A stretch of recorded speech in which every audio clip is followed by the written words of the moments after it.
أعوذ بالله من الشيطان الرجيم. بسم الله الرحمن الرحيم. الحمد لله رب العالمين، وصلى الله على سيدنا محمد وآله الطاهرين، واللعن الدائم على أعدائهم أجمعين من الآن إلى قيام يوم الدين. Allah'ın salamı salavatı olsun size aziz ve hürmetli müminlere.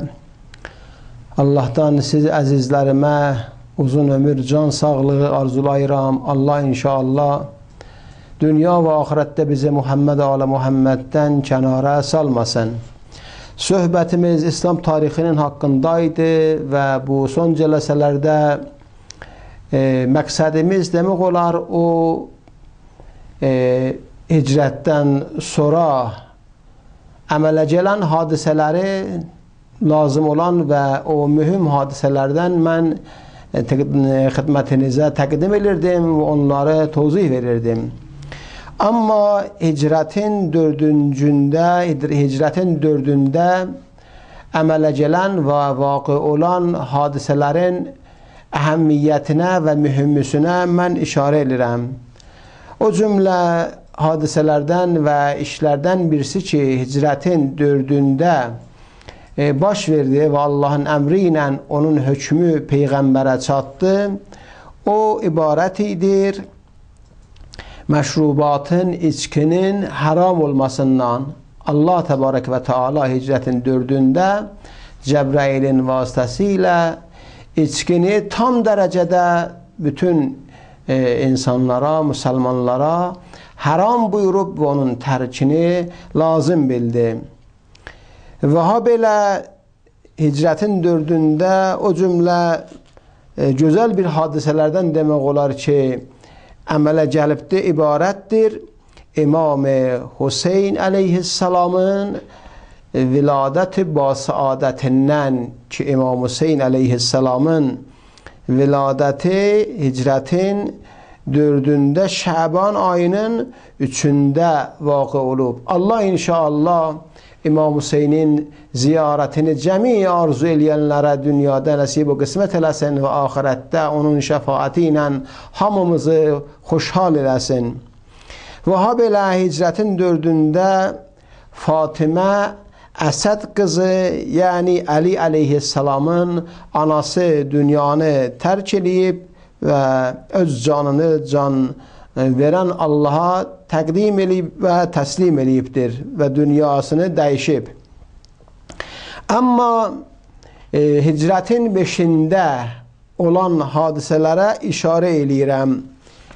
O cümlə mühüm hadisələrdən birisi ki, hicrətin 5-də üz veribdir, ibarətdir hicabın vacib olmasından. Allah Teala hicrətin 5-də idi ki, Peyğəmbərə hicab məsələsini çatdırdı ki, müsəlmanlara çatdıra, hicab qadınlara vacibdir. Və ha belə o cümlə çox mühüm və çox qovlu məruf deyərlər, məşhur və adlı sanlı o hadisələrdən birisi ki, doğrudan da çox əzəmətli bir hadisədir, ibarətdir Xəndək müharibəsindən. Bu Xəndək müharibəsinə Əhzab müharibəsi də deyirlər. Amma nə üçün bu müharibəyə Əhzab müharibəsi deyirlər? Onun səbəbi ibarətdir bundan. Hicrətin 5-də idi ki, demək olar, bütün düşmənlər, yəni İslamın bütün düşmənləri Qureyşidən tutub ta Yevrilərə qədər, Məsihlilərə qədər, Xristiyanlara qədər və bütün ərəblər və bütün qəbilələrin sərkərdələri, böyükləri tamam Əhzab və hizbilərin böyücü hər kəs lazım olan öz qruppasını yığıb, hazırlayıb, demək olar, Əl-Kufru millətun vahidə. O zaman belə bir nəticəyə gəldilər ki, bununla belə ki, Peyğəmbər 13 il müddətində Məkkədə küfrün qarşısında dayandı. Allahın hovlu qüvvəti ilə sözünü başa çatdırdı və sözünü cəmaata yetirdi. Və ha belə indi ki, Peyğəmbərin hicrətindən 5 ildir Mədinə-i Münəvvərədə keçir. Bununla belə ki, bu hicrətin 5-dən qabaq neçə dənə mühüm müharibə, o cümlədən Bədr müharibəsi, Uhud müharibəsi ki baş verib, bununla belə də yenə İslam elə demək olar öz qıçının üstündə durub, tamam qudret və qüvvəti ilə küfrün əleyhinə hərəkət edir və onların qarşısında dayanıbdır. Odur ki, Qureyşin sərkərdələri, ərəblər o zaman və bütpərəstlər və ha belə onlarla həm əqidə olan bir insanlar ki, İslamın əleyhinə çalışırdılar və İslamın irəli getməsini istəmirdilər, yevrilər kimi, xristiyanlar kimi.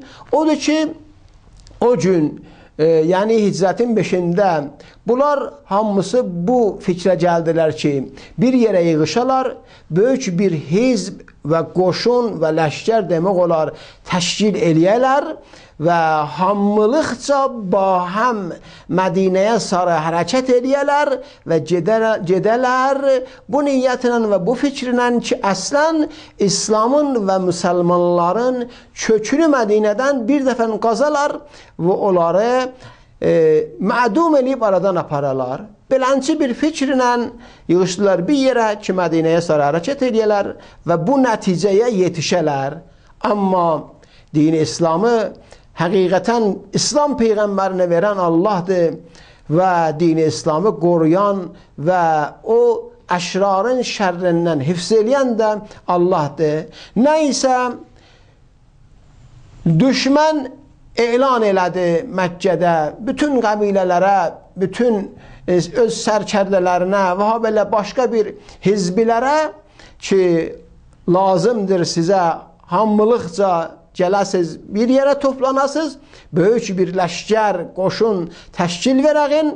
Bu məqsədlə ki, istəyirik İslam Peyğəmbəri ilə əsasi müqabilə eləyib onu aradan aparağın.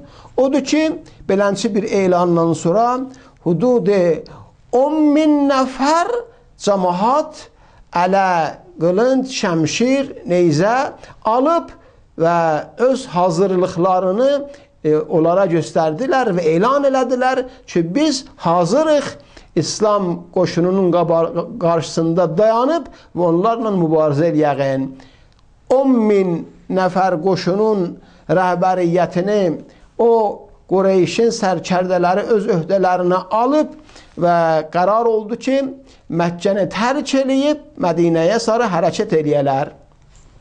Bu 10.000 qoşunun demək olar o tərrukatı, hərəkəti, Mədinəyə sarı gəlməsi Peyğəmbərin qulağına çatır ki, bəli, düşmənin belə bir fikri var və həqiqətən də bu fikir, bu hərəkət və bu iş çox həssas, xətərnak və vaqən viranə eləyən bir məsələdir. Odur ki, Peyğəmbərə lazımdır ki, bunun qarşısını ala və bu haqda fikir eləyə.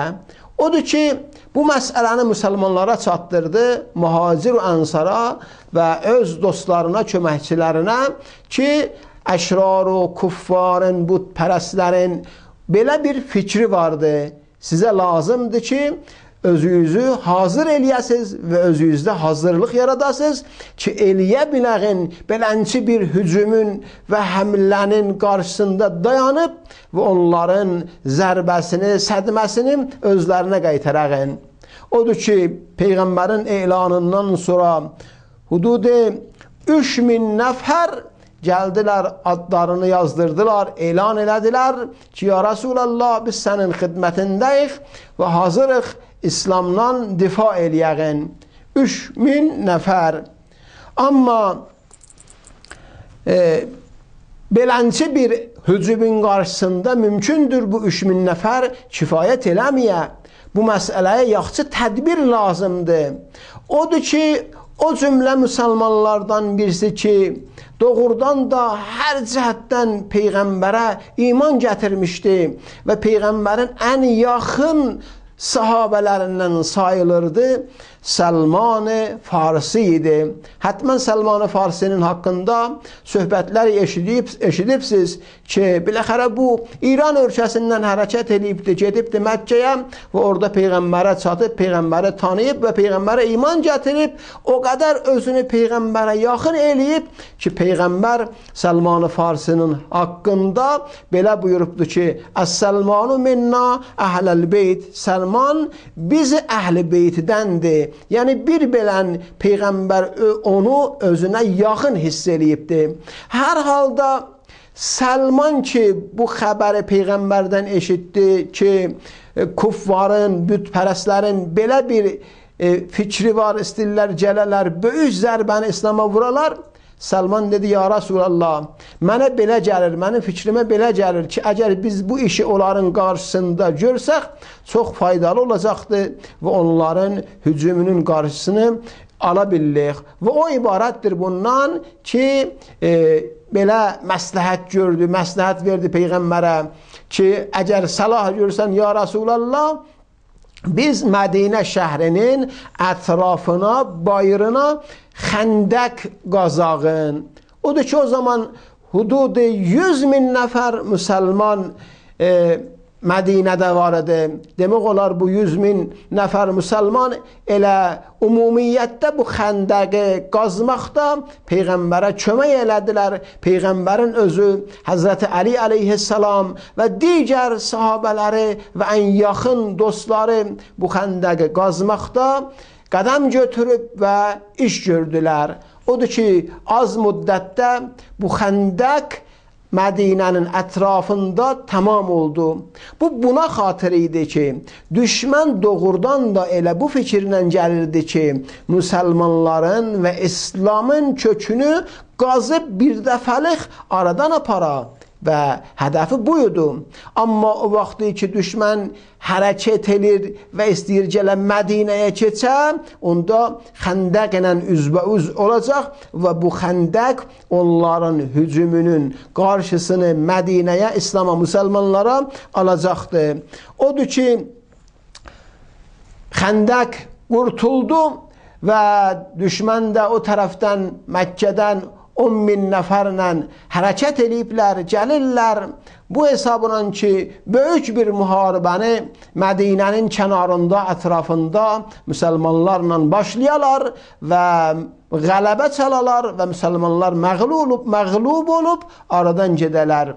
Amma elə ki, bu 10.000 nəfər Əbu Sufyan o digər o sərkərdələrin rəhbərliyi ilə gəldilər Mədinəyə çatmamış, belə fikir edilər ki, indi İslamın qoşunu Mədinənin xaricindədir, Mədinənin kənarındadır, müharibə şəhridən kənarda baş verəcək. Amma gördülər, müsəlmanlardan xəbər yoxdur və şəhrə girmək məqsədi ilə öz hərəkətlərinə davam verdilər. Gəldilər, ta istədilər şəhrə girələr və şəhri təsərrüf eləyib müsəlmanlara böyük zərbəni və sədməni yetirələr, öldürənləri öldürələr, əsir tutanları əsir tutalar və İslamın fatihəsini oxuyalar. Amma elə ki, gəldilər, öz müqabillərində böyük bir xəndəq ilə müvacih oldular. Bu xəndəq elə bir xəndəq idi ki, adi bir insan rahatçılıq ilə, sadəlik ilə xəndəqin bu tərəfindən o tərəfinə atlana bilməzdi, keçə bilməzdi və çətin bir məsələ idi. Çün fasiləsi çox idi. Sadəlikcə bir insan özü və yaxud atı ilə də hətta keçə bilməzdi. Bunun əni belə bir yekəlikdə idi. Və ha belə bu xəndəqin dərinliği, umqu da o qədər idi ki, əgər bir nəfər düşsəydi bu xəndəqin içinə, sadəlik ilə çıxa bilməzdi. Hər halda gəldilər, xəndəq ilə müvacih oldular, Mədinəyə geçə bilmədilər. Hududu bir ay xəndəqin bu tərəfində qaldılar. Daha demək olar bir halət gəldi bunlara ki, daha yoruldular bu bir ayı xəndəqin bu tərəfində qalmaqdan. Yavaş-yavaş tədricən onların otu, ələfi, azuqəsi, ləvazım və əşyayı közlərindən gətirmişdilər, qurtuldu və axırda bu fikrə gəldilər və təsmim tutdular ki, həddəqəl bir neçə nəfər o məruf və məşhur pəhləvanlardan özünü hazırlaya, bu xəndəqin o tərəf bu tərəfinə keçə, görə hardan keçə bilər xəndəqin bu tərəfinə ki, gedə müsəlmanların qarşısında dayana və onlardan mübariz istəyə, onlardan özünə həmrəzm istəyə və müharibəni başlaya. Odur ki, 5 nəfər hazır, özlərində hazırlıq gördülər və özlərini hazır elədilər ki, xəndəkdən o tərəfə geçələr və müsəlmanlardan mübariz tələb eləyələr. O cümlə o 5 nəfərin birisi Əmr ibn Əbdəviddir. Əmr ibn Əbdəvid öz növbəsində çox qudrətmənd, güclü və zor və qovlu məruf deyirlər bir pəhləvanıdır. Elə bir pəhləvanıdır ki, deyirlər o zaman öz vaxtında 1000 nəfərin qarşısında dayana bilərdi. 1000 nəfərlə mübarizə eləyib və müharibə eləyə bilərdi.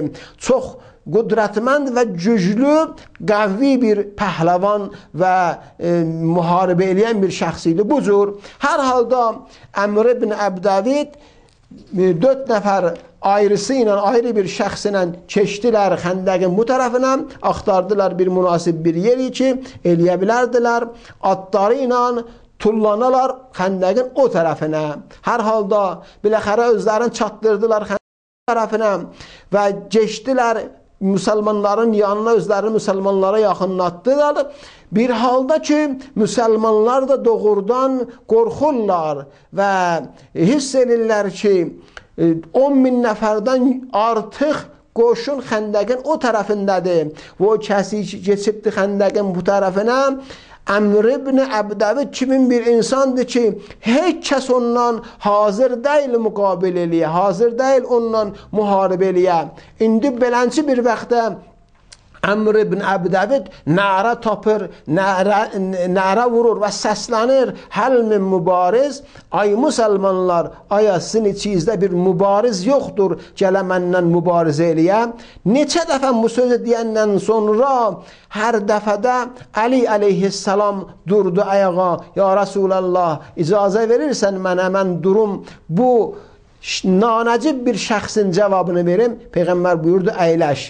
Birinci dəfə əyləşdi.